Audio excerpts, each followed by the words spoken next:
Dominic Mercer stared at the photograph on his desk, his smiling family from 3 summers ago at Lake Tahoe. The sunlight caught in his daughter Zoe's auburn hair, identical to his own. His wife Nora's smile, pristine yet somehow distant even then. Strange how photographs captured more truth than memory sometimes. The Mercers were respected in the coastal town of Harborview, Maine. Dominic had built his construction business from nothing into the region's premier firm. At 42, he had everything he thought he wanted: a successful business, a beautiful colonial home overlooking the Atlantic, and a family he would die for. Especially Zoe. His phone vibrated. Another text from Nora, running late again. Client emergency. Don't wait up. Third time this week. It was Tuesday. Dominic ran a weathered hand through his hair. At the office, he was known for his calculating mind and unwavering stance. The man who could stare down city officials and rival contractors without blinking. The lion who protected his pride. His employees called him the commander behind his back, a nickname he pretended not to know about, but secretly appreciated. At home, he'd become something else, a ghost drifting through empty rooms, leaving notes for a wife who was never there, cooking dinners that went cold. Dad. Zoe stood in the doorway of his home office, 16 and already so perceptive. Too perceptive. She's not coming home for dinner again, is she? Dominic forced a smile. Client emergency. Zoe's green eyes, Nora's eyes, narrowed. You know that's bullshit, right? Language, he said automatically, then sighed. Let's order pizza. Extra mushrooms. Light on the criticism of your mother. I recorded the mileage on her car, Zoe said, ignoring him. Last week she said she had a showing in Brunswick. That's 28 miles round trip. Her car showed 54 new miles. Dominic felt a chill. His daughter shouldn't have to be the one investigating her mother's whereabouts.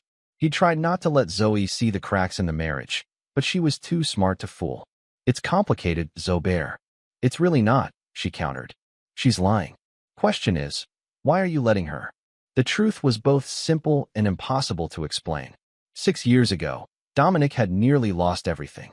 A building collapse had killed 2 workers, an accident ruled as no fault of Mercer Construction, but the lawsuits and investigations had nearly bankrupted them. The stress had triggered a darkness in Dominic he never knew existed. Drinking, rages that frightened even himself. Nora had stayed, had helped him rebuild. He owed her for that. Or at least, that's what he told himself. Your mother and I are working through some things, he said carefully. Adult things. Zoe rolled her eyes. I'm not a child. And whatever debt you think you owe her was paid years ago. She tossed a small notebook on his desk. I've been keeping track for 3 months. Times, mileage, excuses. You should read it. Before he could respond, she was gone, leaving Dominic staring at the notebook like it was a live grenade. Later that night, after Zoe had gone to bed, Dominic sat on his back deck watching the moonlight dance across the water. The notebook lay open beside him, each meticulous entry a dagger. Nora's car pulled into the driveway at 11:42 p.m., the headlights briefly illuminating his stoic figure on the deck before shutting off. He heard her enter the house, the familiar routine of keys in the bowl, heels kicked off. She'd shower before coming to bed, washing away the scent of whoever she'd been with. Dominic didn't move. The old Dominic would have confronted her, would have raged. But that Dominic nearly destroyed everything once before. This Dominic was smarter. Patience had rebuilt his business. Patience would show him the whole truth here. He slipped the notebook into his pocket and went inside, the taste of betrayal bitter on his tongue. Chapter 2. The Other Man. Abbott Hayes had come to Harborview 2 years ago, opening a high-end art gallery that catered to the wealthy summer residents. Tall, sophisticated, with salt and pepper hair and tailored clothes, Hayes had the kind of New York polish that stood out in their coastal town. Dominic had met him exactly twice. Once at a Chamber of Commerce event where Hayes had spoken passionately about revitalizing the cultural scene in Harborview. The second time was at a school fundraiser where Hayes had donated a valuable painting. Nora, as one of the town's top real estate agents, had been on the committee. Now, sitting in his truck across from the gallery, Dominic watched as Hayes locked up, checking his watch repeatedly. It was 7:15 p.m. According to Nora's text, she was showing a property to out-of-town buyers until 9. Hayes walked briskly down the sidewalk, not toward his apartment above the gallery, but toward the municipal parking lot. Dominic waited, then followed at a distance. 3 blocks away, Hayes entered the Portside Inn, an upscale restaurant with private dining rooms overlooking the harbor. Dominic parked and waited 15 minutes before entering. The maitre d' recognized him immediately. "Mr. Mercer, we haven't seen you in ages. Table for one tonight." "Just meeting someone at the bar," Dominic said smoothly. From his position at the bar, Dominic had a clear view of the private dining rooms. Through the glass walls, he saw them. Hayes and Nora, intimate in a corner booth, his hand covering hers on the table. The way she laughed, head thrown back, more alive than he'd seen her in years. Dominic ordered a club soda and watched. Not with rage, but with cold, clinical detachment. He'd suspected, of course. Zoe's notebook had confirmed it. But seeing it, that was different. That made it real. His phone buzzed. A text from Zoe. "Where are you?" He replied, "Working late. Order whatever you want for dinner. Love you." Dominic paid for his drink and left without being noticed. In his truck, he sat motionless, hands gripping the steering wheel. The commander was assessing the battlefield, calculating moves and counter-moves. It wasn't just the affair. People had affairs. Marriages ended. But Nora had been distant from Zoe too, missing her track meets, forgetting parent-teacher conferences. Whatever was happening with Hayes had consumed her completely. Dominic started the engine and drove home, an eerie calm settling over him. He wouldn't confront Nora yet. First, he needed to understand what he was really dealing with. The next day, Dominic made some inquiries. Abbott Hayes wasn't what he appeared to be. The gallery was struggling financially despite its prestigious address. Hayes himself had a string of failed businesses in Boston and New York. More concerning were the rumors of wealthy women who had invested in his ventures, only to lose everything when Hayes moved on. Was that what this was? Was Hayes using Nora to access her client list of wealthy homeowners? Or was there something more sinister at play? That evening, Dominic took Zoe for ice cream, something they hadn't done since she was much younger. "So you finally read my notebook?" she said, stabbing her spoon into her sundae. "I did, and I'm handling it. But I need you to be careful around your mother right now.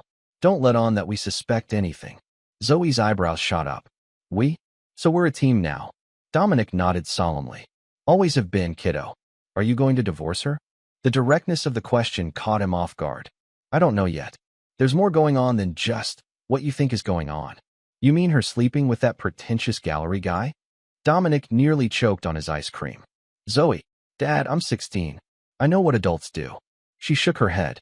"Mom thinks I don't notice anything, that I'm still a little kid. But I hear her phone calls when she thinks I'm not listening. I've seen her with him in town. Why didn't you tell me sooner?" Zoe looked down. "I thought you knew and were just accepting it. Like you were afraid to be alone or something." The pain in her voice cut him to the core. While he'd been playing the patient, calculating businessman, his daughter had been suffering, thinking he was too weak to stand up for himself, for them. "I need you to trust me now," he said firmly. "Whatever's happening, I'm going to handle it. But I need time to figure out exactly what we're dealing with." Zoe studied him, a small smile forming. "The commander's back, huh?" Dominic reached across the table and squeezed her hand. He never left. He was just gathering intelligence. For the first time in months, Zoe laughed, and Dominic felt something crack inside him. He would protect her, whatever it took. Chapter 3: Whispers and Shadows. The coastal autumn painted Harborview in russet and gold, but for Dominic, the world had narrowed to a series of clandestine observations. For 2 weeks, he documented the affair, dates, times, locations. It was no longer just about Nora's infidelity. Something about Hayes bothered him at a primal level. "You should just confront them," Miguel Santos said as they inspected the framework of their latest project, a luxury home overlooking the cliffs. Miguel had been Dominic's right-hand man for 15 years, the only person besides Zoe who knew the full situation. "Not yet," Dominic replied, checking the level on a beam. "There's something else going on." Miguel frowned. "Like what?" "I don't know exactly. But Hayes has been asking Nora about my business, my clients. And yesterday, I overheard Nora on the phone talking about Zoe like she was an obstacle." "An obstacle to what?" Dominic shook his head. "That's what I need to find out." That evening, Dominic installed a small recording device in Nora's home office, a line he never thought he'd cross, but his instincts were screaming that Zoe might be in danger. Not physical danger, perhaps, but something wasn't right. The first recordings revealed nothing unusual. client calls, scheduling appointments. But on the third day, he struck gold. I can't just leave. Nora's voice came through clearly. It's complicated. Zoe's attached to her father, and there's the prenup. Hayes' voice. The prenup only applies if you divorce. If he were to leave voluntarily, that's different. What are you suggesting? Nothing illegal. But men like Dominic, with his history, what if he had another incident? Another breakdown? If he became unstable, threatened Zoe. Abbott, no? I won't do that to him. You won't have to do anything. Just be ready when the opportunity presents itself. With his temper, it's only a matter of time before he gives us what we need. And with his past, who would question it if he became violent? But Zoe, once he's gone, she'll adjust. Or if she's too difficult, boarding school is always an option. My contact at Westridge Academy says they have openings for the spring semester. Sending her away seems extreme. Not sending her away, giving her opportunities, and giving us a fresh start. The California property needs someone with your expertise to make it viable. We could build something amazing there, Nora. Together, without anchors holding us down.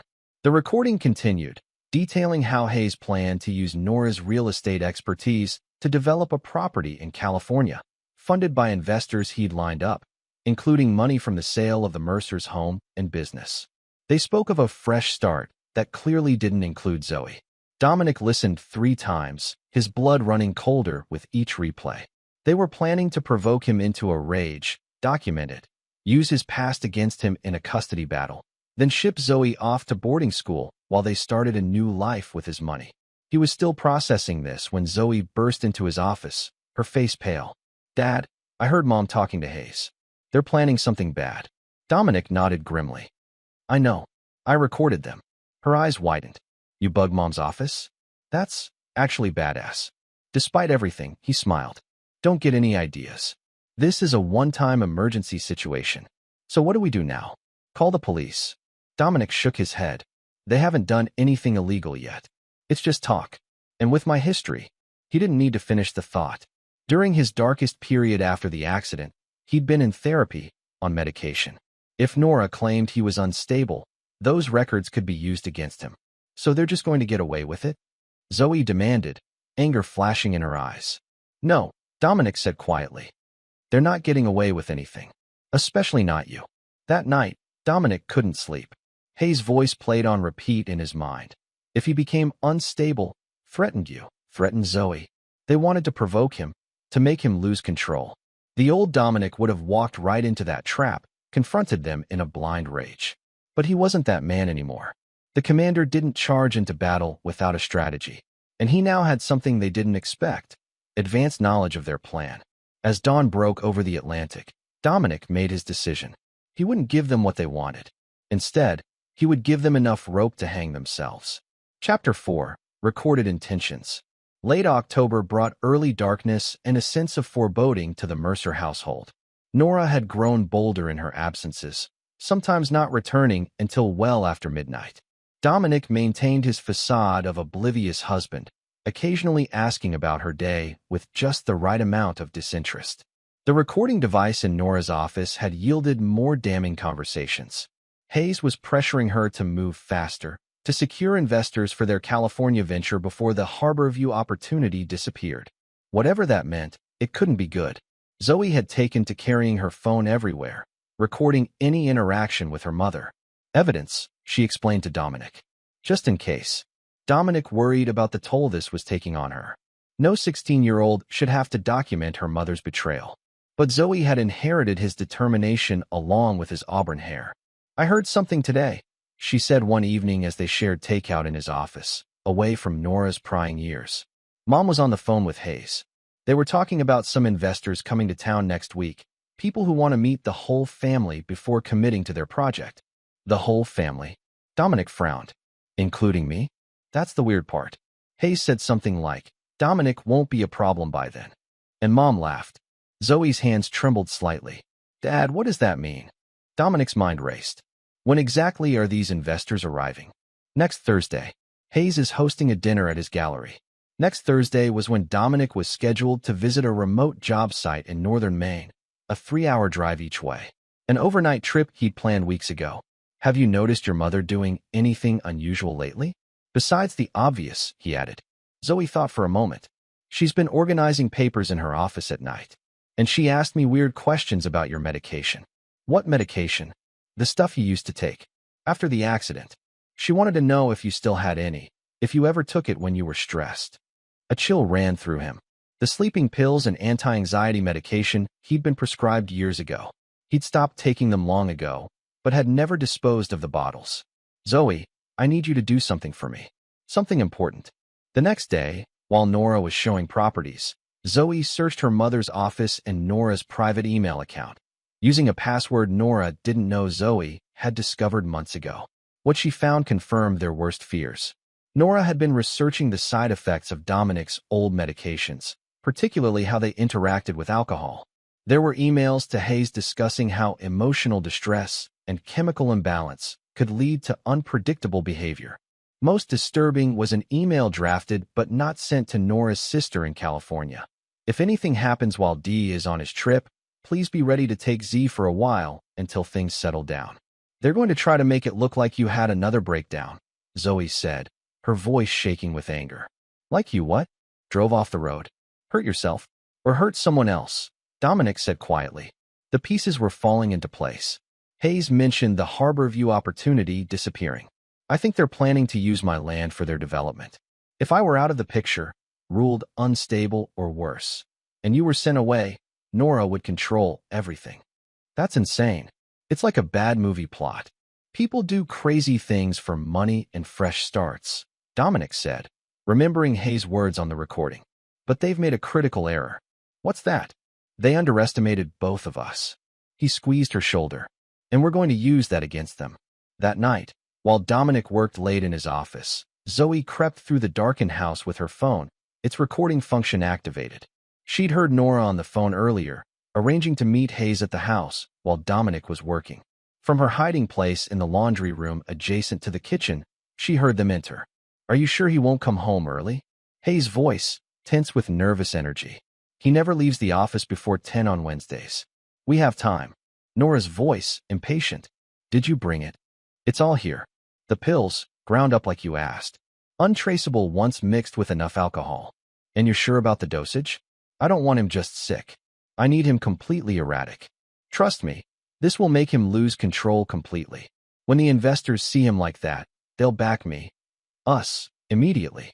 No one wants to partner with a mentally unstable contractor. And if he doesn't take the bait, if he doesn't drink it, then we move to plan B. But this is cleaner. A public meltdown, followed by a convenient accident during his trip. With his history, no one will question it. Zoe's hand trembled so badly, she nearly dropped her phone. They were planning to drug her father, humiliate him publicly, then stage an accident. Her own mother was discussing her father's death in their kitchen. What about Zoe? Nora asked, her voice softer now. She'll be devastated. Kids are resilient. And Westridge Academy has an excellent counseling program. By summer, she'll have adjusted. Meanwhile, we'll be breaking ground in California. I just never thought it would come to this, Nora sighed. I wanted a clean break. There's no such thing when this much money is involved. The California investors need to see the Harborview project succeed first. They need to trust us. And they won't if your ex-husband is fighting us every step of the way. He's not my ex yet. Details. Once this is over, once the land is secured, we'll have everything we've talked about. The life you deserve. Their voices moved toward Nora's office, and Zoe slipped away, heart pounding. She had it all, their entire plan recorded. Proof that her mother and Hayes were plotting to drug her father and potentially cause his death. She sent the recording to Dominic immediately with a text. Listen now. They're planning to poison you. Dominic listened to the recording in his office, his face hardening with each word. Cold, calculated fury settled over him. Not the volatile rage that had once consumed him, but something more dangerous, more focused. They wanted to take his daughter, his business, his life, all while making it look like he'd destroyed himself. Not again. Never again. He called Miguel, his voice eerily calm. I need your help, and I need you not to ask questions. Not yet. Anything, boss. You know that. Good. Because we're going to need to make some arrangements. Quickly. Chapter 5, Vanishing Act.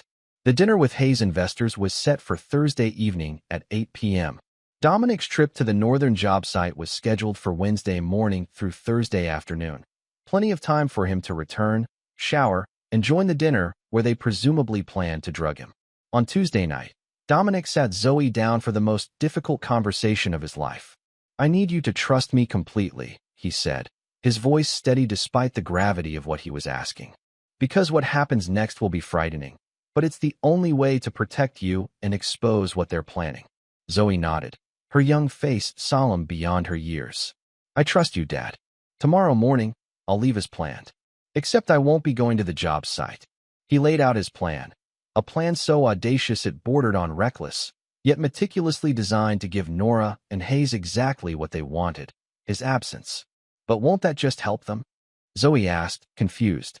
"No, because I'm not going to disappear by accident. I'm going to vanish in a way that immediately raises suspicions about your mother." The next morning, Dominic left at dawn, kissing a sleeping Zoe on the forehead. As planned, he called her from the road, a conversation they knew Nora might overhear parts of. "I should be back by 4 tomorrow," he said.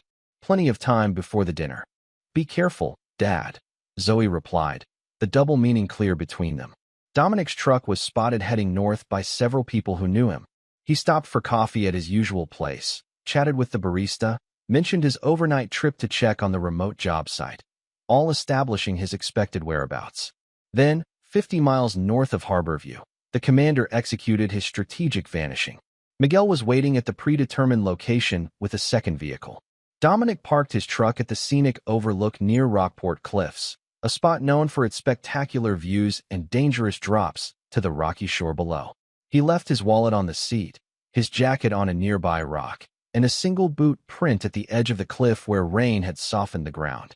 Anyone finding the truck would draw the obvious conclusion: Dominic Mercer had stopped to admire the view and had somehow fallen. The dangerous currents below would explain why a body might not be recovered immediately or ever. By noon, Dominic was in a rented cabin 30 miles inland, paid for in cash by Miguel's cousin who owed him a favor. His phone was off, removed from his truck before abandoning it. Now it was Zoe's turn. At 3:27 p.m., Zoe called Nora in hysterics. "Mom, Dad was supposed to call when he arrived at the site. He's not answering his phone. Something's wrong." The panic in her voice wasn't entirely feigned. Despite knowing the plan, the reality of what they were doing, what they were about to put in motion, terrified her. Nora's response was tellingly measured. "I'm sure he's fine, honey. Probably just poor reception up there. But he always calls. Always. You know how careful he is about checking in since the accident. Let's give it a few more hours before we panic," Nora said, though Zoe detected a note of calculation in her voice. "I'll be home soon." By 7 p.m., with Dominic still unreachable, Nora made a show of calling the job site. No one had seen him. She called the police, reporting him missing, her voice appropriately concerned as she mentioned his history of mental health struggles after the accident years ago. "Sometimes when he's stressed, he can be unpredictable," she told the officer who came to take the report, while Zoe listened from the stairs. "With this big investor meeting tomorrow, he's been under so much pressure. I'm worried he might have, I don't know, done something impulsive." The police took the report, but weren't overly concerned. Adult men disappeared briefly all the time, usually returning with sheepish explanations. They promised to keep an eye out for his truck. At 10:13 p.m., everything changed. A state trooper found Dominic's abandoned truck at Rockport Cliffs. The engine cold, the doors unlocked, his wallet inside. A single boot print at the cliff edge. When the police called Nora, Zoe was ready. She recorded every word of her mother's reaction. The gasp that came just a beat too late. The trembling voice that didn't match her steady hands. "Oh my God," Nora breathed into the phone. "Not the cliffs. He wouldn't. He couldn't have." Then, the performance began in earnest. "It's my fault. We've been fighting. He threatened once that if I ever left him, he'd take Zoe and disappear. I should have told someone." Zoe's blood ran cold at how easily her mother fabricated this narrative, painting Dominic as unstable, controlling, potentially violent, setting the stage for exactly what Hayes had suggested, making him look unbalanced enough that no one would question if he had an accident. The search began at first light. Coast Guard vessels patrolled the waters below the cliffs. News crews arrived by mid-morning. The story was irresistible. Successful businessman, past trauma, mysterious disappearance. And at the center of it all, Nora Mercer played her role perfectly, the worried wife, hinting at marital problems, suggesting her husband's fragile mental state while appearing to defend him. Dominic is a good man, she told a reporter, tears streaming down her face. He's just been under tremendous pressure. With his history, after the accident years ago, sometimes he doesn't think clearly. Standing beside her mother during this interview, Zoe fought to maintain her own role, the devastated daughter. Inside, she seethed with a fury that matched her father's. Meanwhile, in his rented cabin, Dominic watched the coverage on a small television, his face grim. Nora was following Hayes' playbook exactly, subtly assassinating Dominic's character while appearing to support him. By the time they found him, if they ever did, his reputation would be destroyed. The investors would flee. Hayes and Nora would swoop in to save what remained of his business.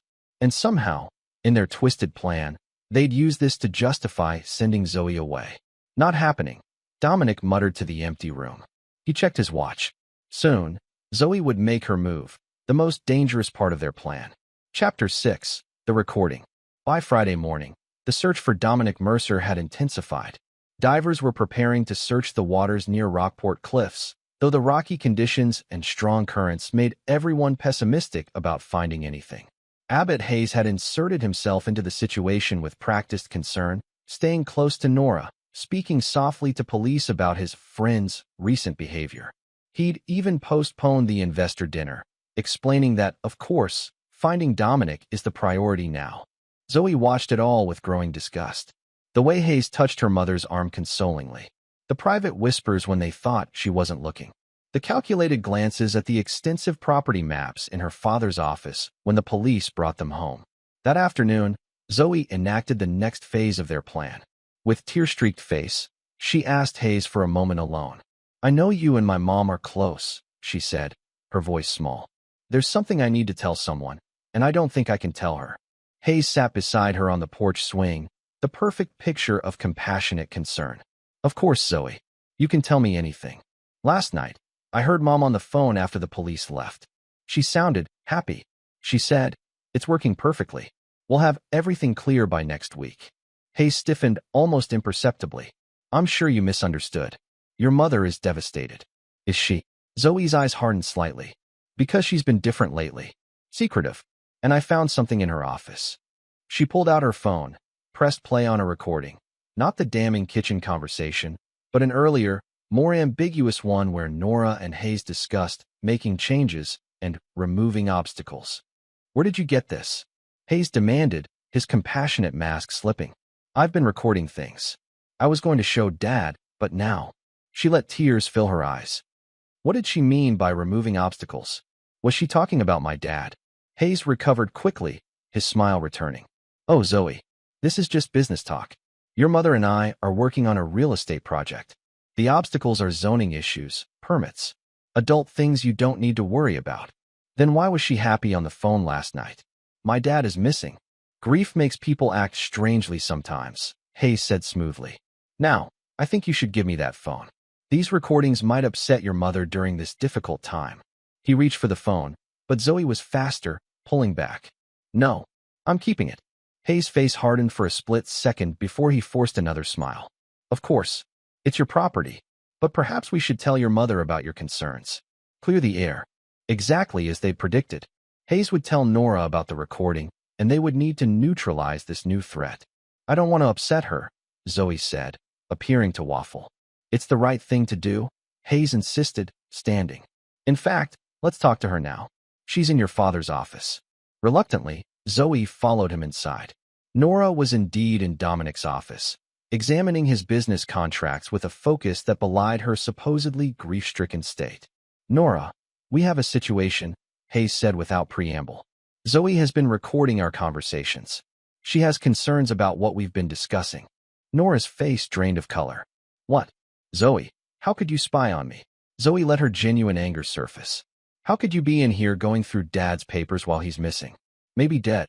"I'm trying to keep his business affairs in order," Nora said quickly. "Someone has to step in. Make sure everything continues running." "After 2 days?" Zoe challenged. The police haven't even stopped searching yet. Zoe, Hayes interrupted, his voice dangerously soft. Why don't you give your mother and me a moment? This is a difficult time for everyone. So you can plan your next move? Zoe fired back. I heard you in the kitchen, talking about drugging my dad, making him look crazy before your big investor meeting. The blood drained from both their faces. That's ridiculous, Nora stammered. You're upset, imagining things. I recorded it, Zoe said flatly. Every word. About the pills, the plan B, sending me to Westridge Academy while you start your new life in California with my dad's money. Hayes recovered first. Nora, she's clearly distraught, making up stories. I sent the recording to Dad's email. Zoe continued relentlessly. And to Miguel. And to Dad's lawyer. So even if something happens to me, people will know. Nothing is going to happen to you. Nora said sharply, then softened her tone. Sweetheart, you're confused. We're all upset about your father. Stop lying. Zoe shouted. You're not upset. You're relieved. You two planned this somehow, and I'm going to prove it. She stormed out of the room, slamming the door behind her. In the hallway, she pressed against the wall, listening. Hayes' voice, urgent and low. She doesn't have anything concrete. It's her word against ours. She said she recorded us in the kitchen. Nora hissed. About the pills, Abbott. About the plan. She's bluffing. And even if she's not, we can say it was taken out of context. Business discussions she misunderstood. A pause. The more immediate problem is that she's a liability now. We need to accelerate the timetable. How? Dominic is already gone. Yes, but not in the way we planned. This cliff scenario actually works better for us, but we need to make sure he stays gone. If they find a body, case closed. If not, we need a contingency. Nora's voice, shaky now. What are you suggesting? I'm suggesting that a grieving teenage girl who's lost her father might act irrationally. Might run away. Might even harm herself. Abbott, no? She's my daughter. She's a complication, Nora. One that now threatens everything. The California deal, our future. Everything. I won't hurt my own child. No one's talking about hurting her. Just containing the situation. My contact at Westridge could expedite her admission.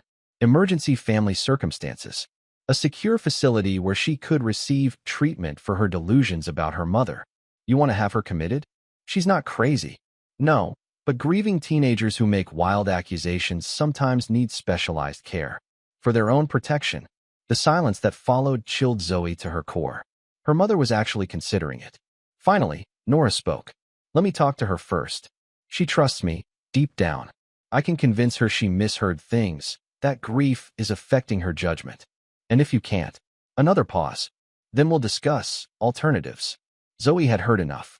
She slipped away to her room, locked the door, and sent a text to the burner phone Miguel had provided to Dominic.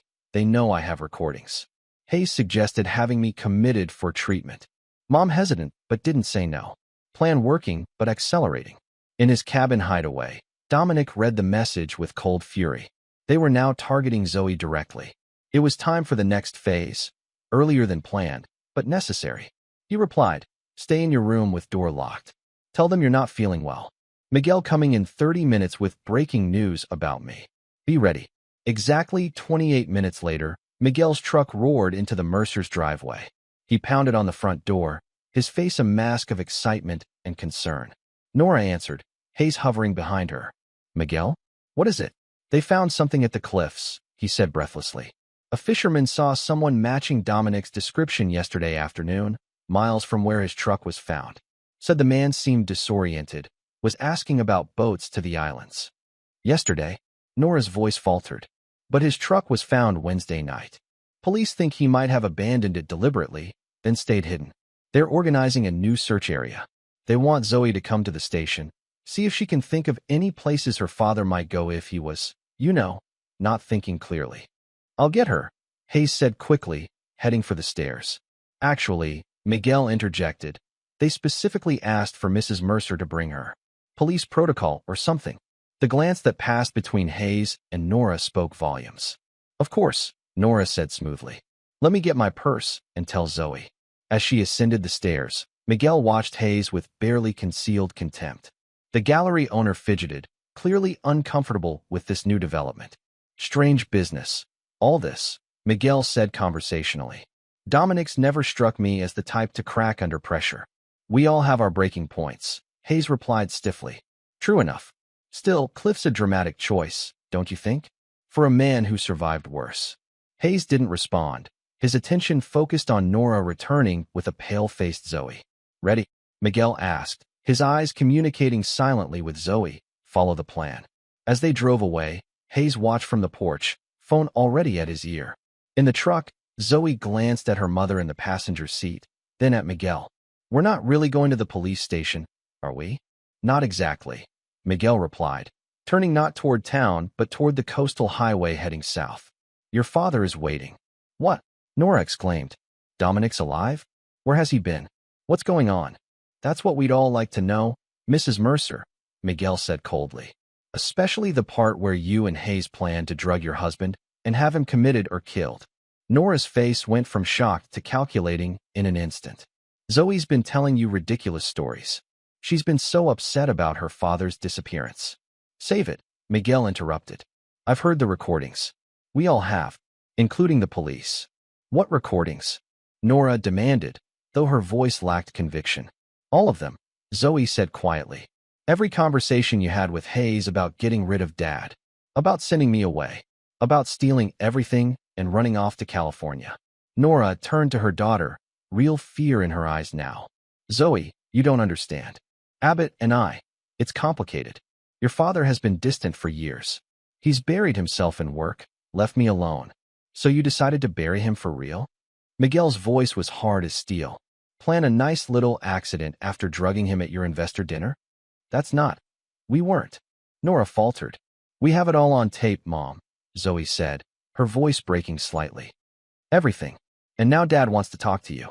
Before we go to the police. Nora fell silent, her mind visibly racing for a way out. But as Miguel's truck wound along the coastal road toward the secluded cabin where Dominic waited, she seemed to deflate, the realization sinking in that her carefully constructed plan had collapsed entirely. What she didn't yet realize was that Dominic's counterplan was just beginning. The commander hadn't just been hiding.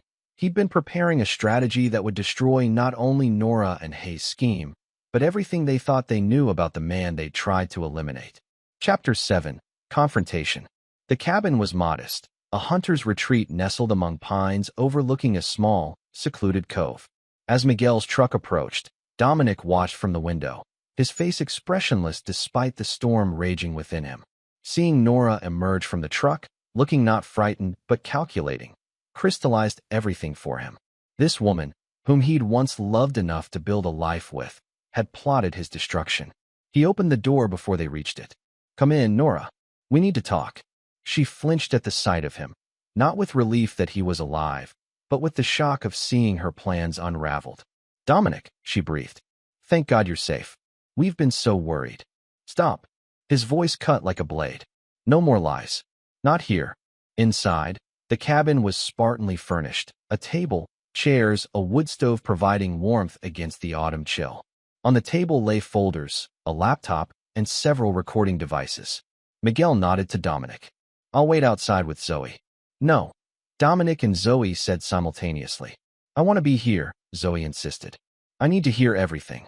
Dominic studied his daughter, her determined stance, the set of her jaw so like his own. She stays, he decided. She's earned that right. Nora sat stiffly at the table, her elegant facade beginning to crack.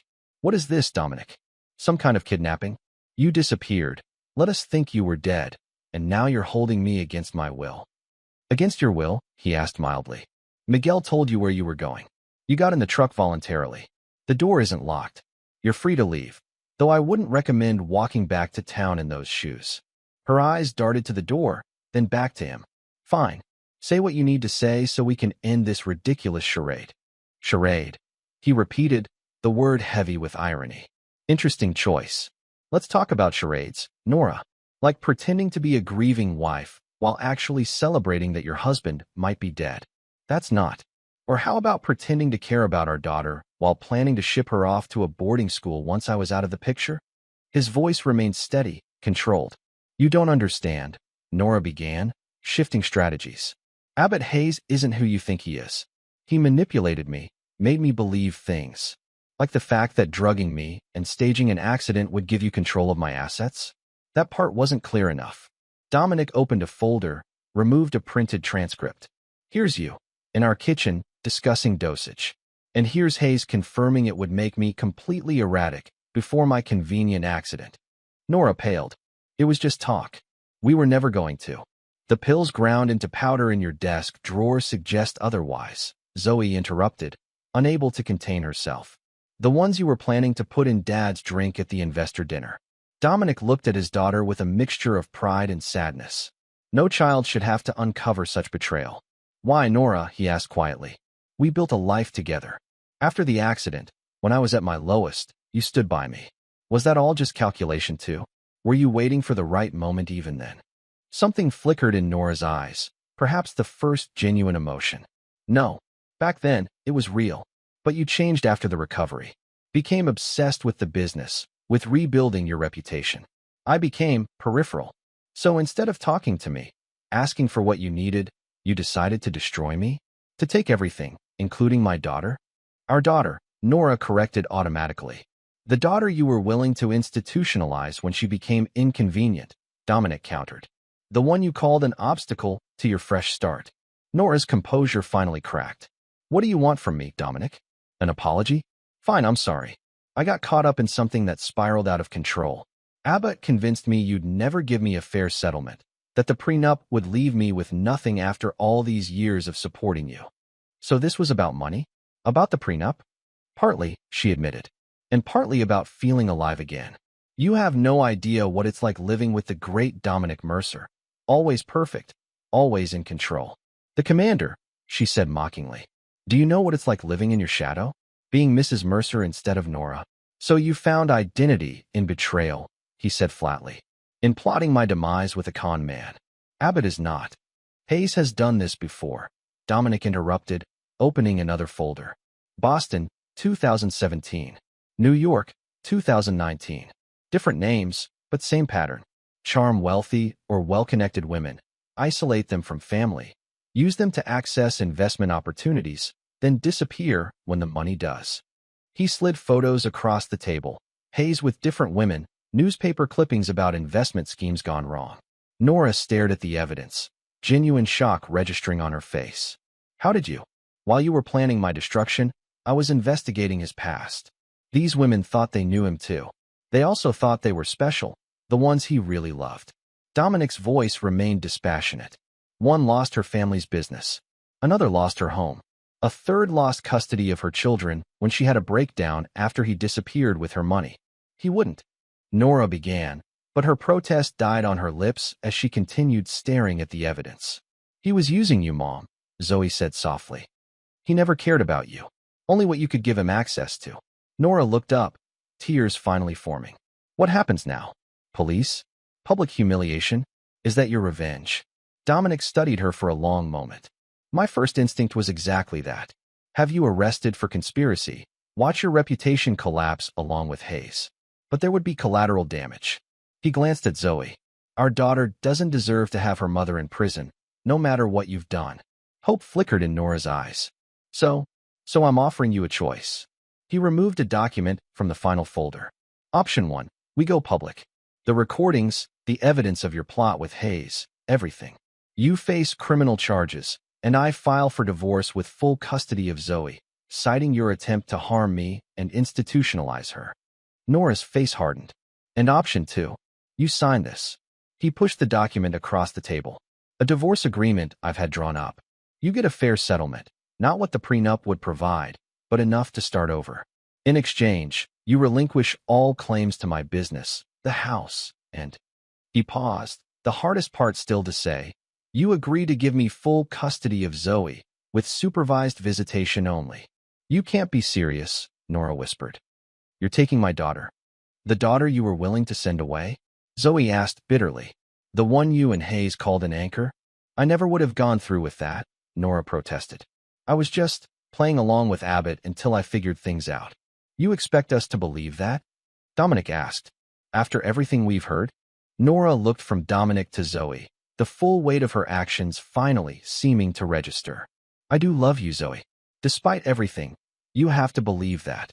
Actions speak louder than words, Mom. And your actions showed exactly how much I mattered to you and Hayes. Dominic pushed a pen across the table. Your choice, Nora. Public disgrace and possible prison, or a quiet divorce with a fair settlement. And what about Hayes? She asked, her voice small. Hayes will get what's coming to him, regardless of your decision. Dominic's tone left no doubt that the gallery owner's fate was sealed. But your choice determines whether you go down with him. Nora picked up the pen, her hand trembling slightly. I never meant for it to go this far. You have to believe that. Maybe someday I will, Dominic said, though his eyes remained cold. But not today. As Nora signed the papers, Zoe turned away, tears streaming silently down her face. Not for the mother who had betrayed her, but for the family that had been irreparably broken, not by Dominic's disappearance, but by the truth that had emerged from it. Outside the cabin, Miguel waited by his truck, a burner phone in his hand. With a nod from Dominic through the window, he dialed. It's time, he said simply to the person on the other end. Proceed with Hayes. Chapter 8, Public Reckoning. While Dominic confronted Nora at the cabin, a different drama was unfolding in Harborview. Detective Lillian Voss had received an anonymous package that morning, recordings, transcripts, and financial records detailing Abbott Hayes' history of fraud across 3 states. Most damning were the recordings of Hayes and Nora Mercer discussing their plan to drug Dominic, stage his psychological collapse, and eventually cause an accident during his business trip. Voss, a 20-year veteran with piercing eyes and a reputation for relentlessness, had been watching Hayes since he arrived in Harborview. Something about his polished facade had never sat right with her. Now, she had the evidence she needed. The timing couldn't have been more perfect. Hayes had organized a press conference at his gallery, ostensibly to appeal for information about Dominic's disappearance, but really to position himself as the concerned family friend who would help Nora through this difficult time. News crews from Portland and even Boston had arrived, drawn by the story of the prominent businessman's mysterious disappearance. Hayes stood at a podium before the gallery, his expression a masterpiece of grave concern. Dominic Mercer is not just a business associate, but a friend, he told the assembled reporters. His disappearance has devastated our community, especially his wife Nora and daughter Zoe. I've established a reward fund for information leading to his whereabouts, and the gallery will be hosting a benefit exhibition next month to support the ongoing search efforts. The reporters ate it up, the generous gallery owner, stepping in to support the family of the missing man. Hayes fielded questions with practiced charm, each answer further cementing his role as the town's compassionate benefactor. Where is Mrs. Mercer today? A reporter asked. Understandably, this has been incredibly difficult for her, Hayes replied smoothly. She's taking some private time with her daughter. I'm here representing the family's interests while they process this tragedy. As he continued speaking, Detective Voss moved through the crowd, accompanied by 2 uniformed officers. Her timing, like everything else in this operation, was precise. Just as Hayes reached the crescendo of his performance, describing how the community needed to come together in this difficult time, Voss stepped forward. Abbott Hayes, she said, her voice carrying across the suddenly silent gathering. I have some questions regarding your relationship with Nora Mercer and the disappearance of her husband. Hayes faltered for only a moment before recovering. Of course, Detective. I'm happy to help in any way I can. Perhaps after the press conference. Now would be better, Voss interrupted, stepping closer to the podium. Specifically, I'd like to ask about your conversations with Mrs. Mercer regarding drugging her husband and staging an accident during his business trip. The crowd of reporters erupted, cameras flashing as Hayes' face drained of color. I don't know what you're talking about, he managed, his smooth facade cracking. These are outrageous accusations. We have recordings, Mr. Hayes, Voss continued relentlessly. Quite detailed ones. About pills ground into powder. About making Mr. Mercer appear unstable before your investor meeting. About a plan B if the drugging didn't work. The press conference had transformed into something else entirely, the reporters now firing questions at Hayes, who stood frozen at the podium. Is it true you planned to harm Dominic Mercer? Were you having an affair with Nora Mercer? What do you know about his disappearance? As Hayes struggled to respond, Voss played a short clip from the recordings on her phone, Hayes' own voice filling the stunned silence. Trust me, this will make him lose control completely. A public meltdown, followed by a convenient accident during his trip. With his history, no one will question it. The gallery owner's face contorted with rage and panic. That's taken out of context. Nora and I were discussing a fictional scenario, a thriller novel she was thinking of writing. And what about Boston, Mr. Hayes? Voss pressed. Or was it Stephen Hayward there? In New York, where you went by Albert Hastings? Were those fictional scenarios too? As the officers moved toward him, Hayes made a desperate break for the gallery door. He made it 3 steps before being tackled to the ground, the cameras capturing every moment of his undignified apprehension. Detective Voss approached the fallen man, handcuffs ready. Abbott Hayes, you're under arrest for conspiracy to commit murder, fraud, and a host of other charges we'll sort out at the station. As the officers led Hayes away through the crowd of shouting reporters, no one noticed Miguel's truck pulling up at the edge of the gathering. No one saw Dominic Mercer step out, very much alive, with his daughter at his side. Dominic surveyed the chaos with grim satisfaction. Hayes was getting exactly what he deserved: public humiliation followed by legal destruction. The investigators would find the additional evidence Dominic had arranged to be discovered at Hayes' apartment: records of his previous schemes, contacts for the fraudulent California development, even the remainder of the ground pills intended for Dominic. But the true masterstroke was still to come. Dominic took Zoe's hand. Ready? She nodded, her young face set with determination. Ready. Together, they walked through the crowd, which parted instinctively before realizing who stood among them. Then the shouts began. It's Mercer. He's alive. Dominic Mercer. The reporters swarmed, cameras flashing, questions overlapping in a cacophony of confusion and excitement. Dominic raised a hand, his commanding presence instantly creating a pocket of silence. I understand you all have questions. I'll address them shortly. First, I need to speak with Detective Voss.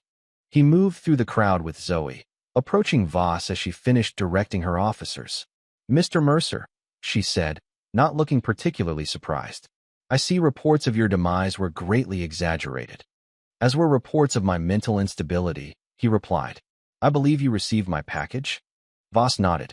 Comprehensive work, almost as if it was prepared by someone who knew exactly what was being planned. I had help, Dominic said, squeezing Zoe's hand. My daughter discovered the plot and recorded several key conversations. Once I understood what Hayes and my wife were planning, I decided to give them what they wanted: my disappearance, but on my terms. A dangerous game, Voss observed. If you'd been wrong about their intentions. I wasn't wrong, Dominic said flatly. The evidence is conclusive. And Mrs. Mercer? Will she be joining her partner in custody? Dominic glanced at Zoe, then back to the detective. My wife has agreed to cooperate fully with your investigation of Hayes. She's made choices she'll have to live with, but for our daughter's sake, I've offered her an alternative to public prosecution. Voss studied him thoughtfully. That's unusually merciful, given the circumstances. Not merciful, Dominic corrected. Strategic. My daughter has lost enough without adding a mother in prison to her burdens. Understanding passed between them, the kind that exists between people who calculate their moves carefully, who see several steps ahead on the chessboard. I'll need your official statement, Voss said finally, and the originals of those recordings. You'll have everything you need, Dominic assured her. But first, I should address the press. The story is already spinning out of control. Voss nodded. Use the gallery steps. I'll have my officers maintain order. As Dominic and Zoe turned toward the waiting reporters, a police car pulled away carrying Abbott Hayes, the man who had so nearly destroyed them, now facing his own destruction. Standing on the steps of Hayes' gallery, the very place where the con man had planned to humiliate him before having him eliminated, Dominic addressed the crowd, his voice steady and authoritative. My name is Dominic Mercer. As you can see, I am very much alive. Contrary to appearances, I did not fall from Rockport Cliffs, nor did I have any kind of breakdown. What I did do was uncover a plot against my life, a plot orchestrated by Abbott Hayes and involving certain other parties who will be dealt with through proper legal channels. The reporters shouted questions, but Dominic continued, his commanding presence silencing them. When I discovered that Hayes and his accomplice planned to drug me, stage a public incident to question my mental stability, and potentially cause a fatal accident during my business trip, I made a strategic decision. I chose to disappear on my own terms, creating the illusion they wanted while gathering evidence of their conspiracy. He placed his arm around Zoe's shoulders. My daughter was instrumental in uncovering this plot. She recorded conversations detailing their plans, including their intention to send her away to boarding school once I was gone, clearing the path for them to liquidate my assets and flee to California. A reporter shouted, "Are you saying your wife was involved in this conspiracy?" Dominic's face remained impassive. "I'm saying that Abbott Hayes has a history of manipulating vulnerable women for financial gain. He has operated under multiple aliases in Boston and New York, leaving a trail of victims in his wake. The extent of others' involvement will be determined through proper investigation." Another called out, "Where is your wife now?" "My wife is cooperating with authorities," Dominic said carefully. "Beyond that, I have no comment on her whereabouts or status at this time. What happens next for you, Mr. Mercer?" At this, Dominic allowed himself a small smile. "What happens next is that I return to my life and my business. Mercer Construction has projects to complete, employees who depend on me. As for my personal life," he glanced at Zoe, "my priority is my daughter's well-being and healing our family from this betrayal."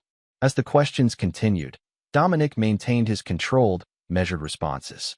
The commander had returned not as a man broken by betrayal, but as one tempered by it, stronger, more determined, and utterly in command of the narrative that would follow. By nightfall, Hayes' name was synonymous with treachery throughout New England. The story had gone national. The sophisticated con man, the fake art dealer, the plot against a successful businessman. What had begun as a local mystery of a missing contractor had transformed into a sensational tale of conspiracy and justice.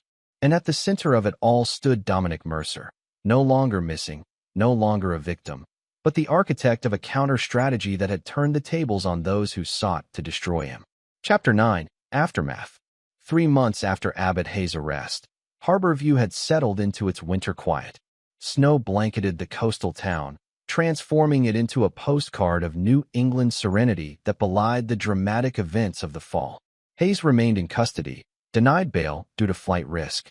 His trial was scheduled for spring, though the evidence against him was so overwhelming that his attorney had already made overtures about a plea deal. The gallery stood empty, its contents seized to repay defrauded investors from his previous schemes. Nora had left town immediately after signing the divorce papers, taking Dominic's settlement and retreating to her sister's home in California. The rumors about her involvement with Hayes' plot had made her position in Harborview untenable, despite Dominic's refusal to publicly condemn her. For Zoe's sake, he had maintained that Nora had been manipulated by Hayes, a victim rather than a conspirator. Few believed it, but the fiction allowed Zoe to hold her head high at school, to say her mother had been deceived rather than admitting the harder truth, that Nora had chosen a new life and a stack of money over her own daughter.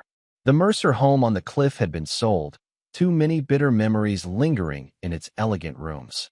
Dominic and Zoe had moved to a simpler place near the harbor, a cottage with a wraparound porch and a direct view of the boats coming and going. On this particular February evening, Dominic sat on that porch despite the cold, watching his breath fog in the frigid air. Inside, Zoe was working on college applications, determined to graduate early and start the next chapter of her life. The sound of footsteps on the snowy path drew his attention. Detective Voss approached, bundled against the winter chill. "Evening, Mercer," she said, climbing the steps without waiting for an invitation. "Mind if I join you?" He gestured to the chair beside him. "What brings you out on a night like this, detective? Thought you'd want to know." Hayes took the deal. She settled into the chair, brushing snow from her coat. 15 years minimum. He's also giving up his partners from previous schemes, hoping for leniency. Partners? Dominic raised an eyebrow. He always worked alone from what we uncovered. Not entirely. Seems he had help laundering money, creating false identities. She paused. He also had interesting things to say about Nora. Dominic's jaw tightened. "I'm not interested in Hayes' attempts to spread blame. Even if he claims she was the architect, not the accomplice?" Voss challenged. "Even if he has evidence that she approached him, not the other way around." The silence stretched between them, broken only by the distant sound of waves against the harbor wall. "What kind of evidence?" Dominic finally asked. "Emails, dating back to before he even moved to Harborview. She found him, Dominic. Researched his background, his methods. Invited him here specifically to help her break free from you and the prenup. The revelation should have shocked him, but somehow, Dominic had suspected this from the moment Zoe first showed him her notebook. Nora's betrayal had been too calculated, too thorough to be the result of Hayes' manipulation alone. Does this change anything legally? He asked. Voss shook her head. Not with the agreement you two made. She's cooperating against Hayes, and you've declined to press charges. But I thought you should know the truth. Why? So I can feel justified in destroying her reputation after all. So you can stop carrying guilt that isn't yours to bear, Voss replied bluntly. You've been protecting her for Zoe's sake, letting people believe she was another of Hayes' victims. That's admirable, but it's based on a lie. Dominic stared out at the dark water. Some lies protect the innocent, and some just delay the inevitable. Voss stood, buttoning her coat against the winter wind. Zoe will learn the truth eventually. Better she hears it from you than stumbles across it later. After Voss left, Dominic remained on the porch, turning her words over in his mind. Inside, he heard Zoe laughing on the phone with friends, a sound that had become more frequent lately as the wounds of the fall slowly healed. His phone buzzed with a text. Miguel, with an update on their newest project, converting Hayes' failed gallery into a community space for local artists. The irony wasn't lost on Dominic. Where Hayes had planned to build his escape on Dominic's destruction, Dominic was now building something positive from Hayes' downfall. The door opened behind him, and Zoe stepped out, wrapped in a blanket. Isn't it too cold for brooding on the porch? She asked, settling into the chair Voss had vacated. The commander doesn't brood. He strategizes, Dominic replied with a small smile.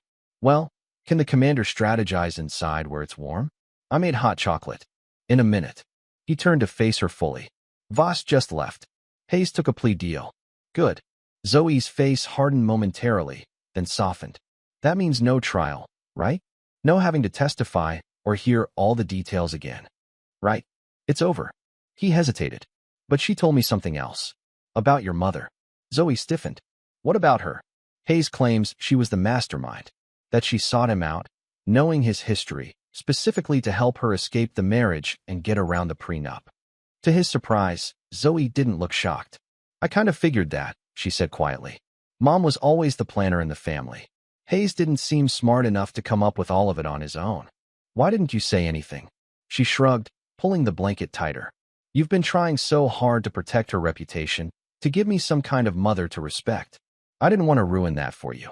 The realization that his daughter had been protecting him, rather than the other way around, struck Dominic with unexpected force. Through everything, the betrayal, the plan, the aftermath, Zoe had shown a strength and maturity that humbled him.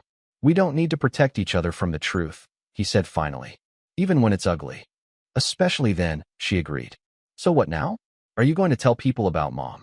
Dominic considered the question carefully. The commander in him wanted justice, wanted Nora to face the same public reckoning as Hayes. But the father in him recognized that such justice would come at Zoe's expense.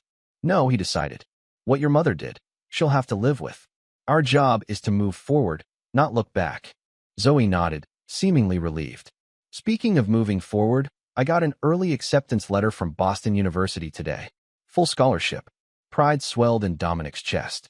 That's amazing, Zoe. Why didn't you tell me right away? You were busy looking mysterious and thoughtful on the porch, she teased, then grew serious. Also, I wasn't sure how you'd feel about me leaving so soon. I feel incredibly proud, he said honestly. And yes, I'll miss you like crazy, but you've more than earned this opportunity. They sat in comfortable silence for a few moments, watching the snow drift down onto the harbor. You know, Zoe said finally, for all her plotting, Mom miscalculated one major thing. What's that? She thought you were the same man from 6 years ago, the one who lost control after the accident. She thought you'd react with rage, play right into their hands. Zoe's green eyes, so like her mother's yet so different in their warmth, met his. She never understood that surviving that time made you stronger, not weaker. Dominic had never thought of it that way, but Zoe was right.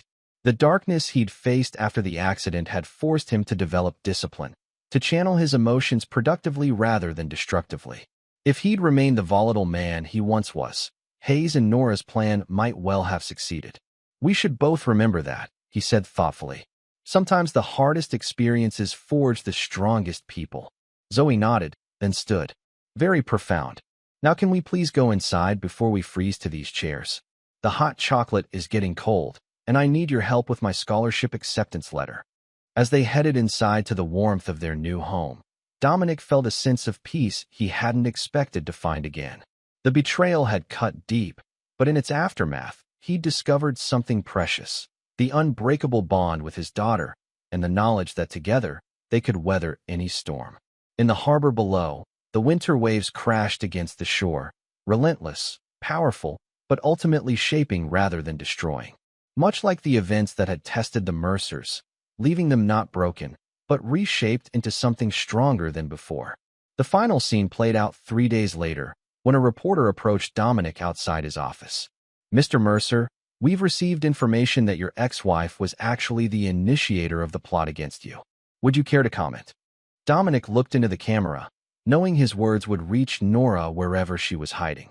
The commander calculated his response carefully, weighing justice against mercy, retribution against peace. "My ex-wife made choices she'll have to live with," he said finally, "just as I've had to live with mine. The difference is, I can face myself in the mirror each morning knowing I protected what matters most: my family, my integrity, my future." He paused, his gaze unwavering. "I wish her the strength to face whatever reflection awaits her." With that, he turned and walked away, leaving the past behind with each deliberate step. Ahead lay a future forged in fire, harder, clearer, and ultimately unbreakable. This is where our story comes to an end. Share your thoughts in the comments section. Thanks for your time. If you enjoy this story, please subscribe to this channel. Click on the video you see on the screen, and I will see you there.